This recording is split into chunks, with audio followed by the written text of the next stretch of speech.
नमस्कार। योग साधना के परिणाम स्वरूप साधकों को अनेक असाधारण क्षमताएं प्राप्त हो जाती हैं। इन्हें ही विभूति या सिद्धि कहकर पुकारा जाता है। कुछ लोगों की धारणा है कि योगियों के जीवन के चमत्कार के प्रसंग उनके अंध श्रद्धालु शिष्यों द्वारा बाद में जोड़ दिए जाते हैं। उनका वास्तविकता से कोई संबंध बताना संभव ही नहीं और विज्ञान के स्थूल उपकरणों द्वारा उनका समाधान होना कठिन है। डॉक्टर हॉर्नॉक ने लिखा है कि चमत्कार की घटना ही संभव नहीं है। स्पिनोजा मानते हैं कि प्रकृति में ऐसा कुछ भी नहीं घटता जो इसके सार्वभौम नियमों के प्रतिकूल हो। फिर भी हॉर्नॉक की यह मान्यता है कि संसार में अलौकिक घटनाएं घट सकती हैं। यूलर, हालर, बोनेट आदि विज्ञानाचार्यों के मत में चमत्कारों का घटना असंभव नहीं।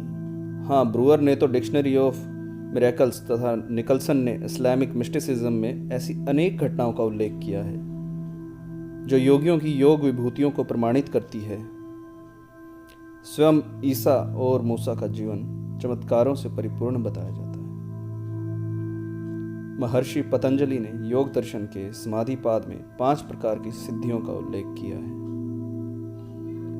स्वामी विष्णु तीर्थ के शब्दों में समाधि द्वारा ज्यों-ज्यों देह, इंद्रियां, मन और बुद्धि में आत्मा की अनंत शक्ति का विकास होता है, त्यों-त्यों योगी में असाधारण सामर्थ्य दिखने लगता है। यह सामर्थ्य आत्मा का ही प्रकाश होता है, परंतु सामान्य न होने के कारण उसे विभूति अथवा सिद्धि कहते हैं।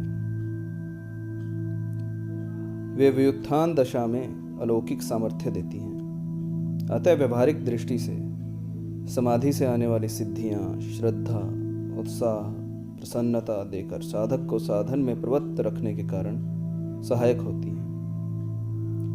योग शास्त्रों में जिन सिद्धियों का वर्णन आता है वे मन की एकाग्रता का ही सहज परिणाम होती हैं। साधारण व्यक्ति को यह सिद्धियां असंभव इसलिए दिखाई देती हैं क्योंकि मन की चंचलता को नियंत्रण में रखना अत्यंत कठिन होता है।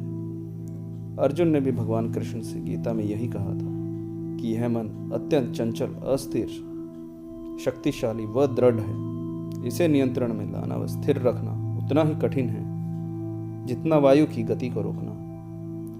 वेद शास्त्रों ने तो मन की परम सिद्धिदायक असाधारण शक्ति को स्वीकार किया ही है। वैज्ञानिकों ने भी मन की शक्ति की नापतोल करने का प्रयत्न किया है। उनके अनुसार मन भौतिक शरीर की चेतन शक्ति है।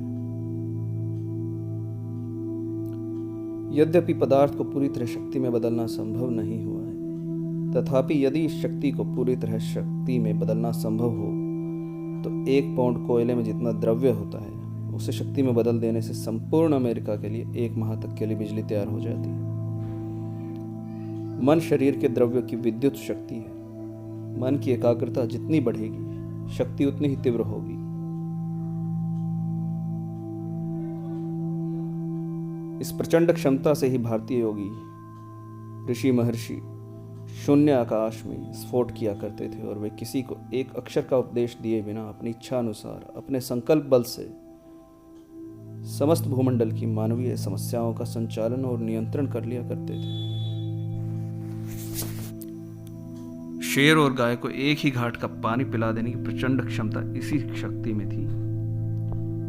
मन को ही वेद में ज्योतिषो ज्योति अर्थात प्रकाश का भी महाप्रकाश कहा है। डॉक्टर बेनेटन ने उसे महान विद्युत शक्ति से संबोधित किया है। उस किताब का नाम है mind is a great electrical force. वह एकाग्र हुए मन की शक्ति का परिचय है। मन की शक्तियों को विकसित करने के लिए उसका एकाग्र होना आवश्यक है। त्राटक शक्ति की जिन सिद्धियों, चमत्कारों और सफलताओं का हम आगे वर्णन करने जा रहे हैं वे भी मन की एकाग्रता का ही परिणाम है।